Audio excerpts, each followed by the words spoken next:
Hi, it's me again, Kevin Sales, your title rep. Today I want to cover the 10 pitfalls or the 10 deal killers that can delay or prevent your transaction from closing. When it comes to probate and trust and estates, there's 10 things that I've discovered over the last 19 years in the business that frequently happen that can be prevented. So I'm going to go quick because there's a lot of information and I don't want it to make this video too long. If you need information afterwards, contact me and I can help you with more. But let me start with this.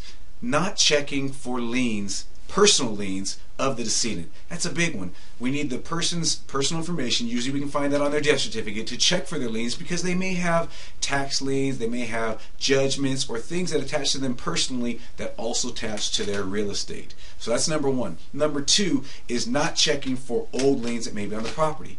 Many files have been opened where the person who's bringing the file, the heir, they say, oh yeah, grandma's property has always been free and clear. Yet when we do the title search, we find there are some old liens that are secured to the property and those need to be cleared. So it's good to get those up front. That way you have more time to close and not delay your transaction. The third one is delays in reviewing documentation. For this reason, I have a 24-hour turnaround time that I guarantee my clients on reviewing legal documents, because I've heard horror stories of people waiting for 3 weeks to hear back from a title company on the situation they're looking at or the legal documentation to determine if it's sufficient. I make sure that that doesn't happen, and there's easy ways to prevent that from happening.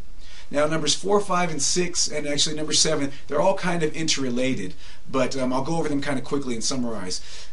Number 4 is delays related to court filings, delays related to the next step or getting documentation after a filing. Sometimes if people don't know the steps in the process, they don't realize what they're supposed to be waiting for or what the next step is, and therefore they're sitting waiting when someone's really waiting for them to act.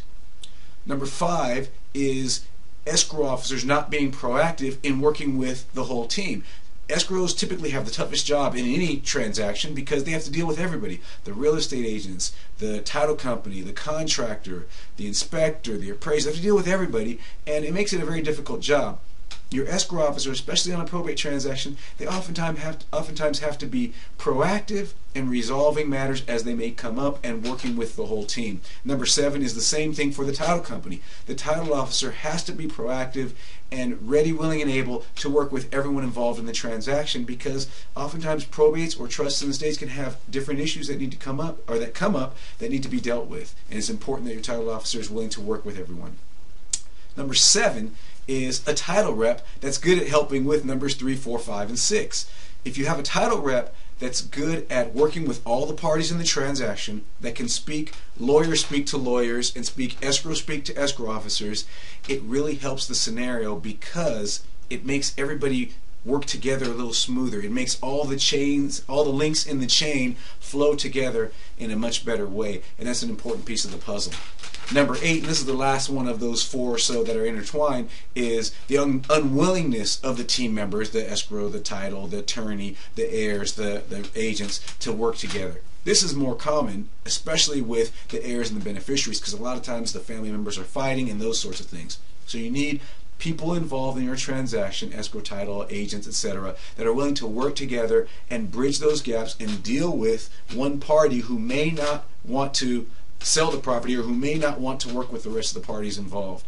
It's good if you have a rep like myself that can help you with that, and that is willing to talk to the heirs or willing to talk to the other agent or whoever I may have to talk to in order to make a transaction go more smoothly. Number 9 is original documents not getting to a title company when they're needed. Most transactions, we're going to need a certified copy or an original document at some point to go to the title company, whether it's the letters testamentary or a final decree and distribution. But typically in a transaction there are going to be some original documents that are required. Oftentimes we get copies. We can't record copies, we have to record originals or certified copies, so that could be something that delays a transaction and keeps it from closing on time. The last thing is court orders that are limiting. I've seen nightmare files where the court order is written in a way that it either causes a problem or causes a delay or has to be rewritten before you can actually close the transaction. So matter of fact, I cherish the opportunity. Oftentimes I've had attorneys say, hey Kevin, I'm going to be writing this court order. Can you take a look at it, make sure everything's going to be fine? Or I may ask them the same thing. It's a great opportunity because it helps us get an order that's perfect for being able to close the real estate transaction. that's really it. I know I went kind of quick because I didn't want this video to be too long. Feel free to contact me, probatetitle.com. My email is probatetitle@gmail.com, or you can call me 213-364-3810. I look forward to working with you. I offer a free 15-minute consultation on any file, and I look forward to helping you improve your business. Thank you. Have a great day.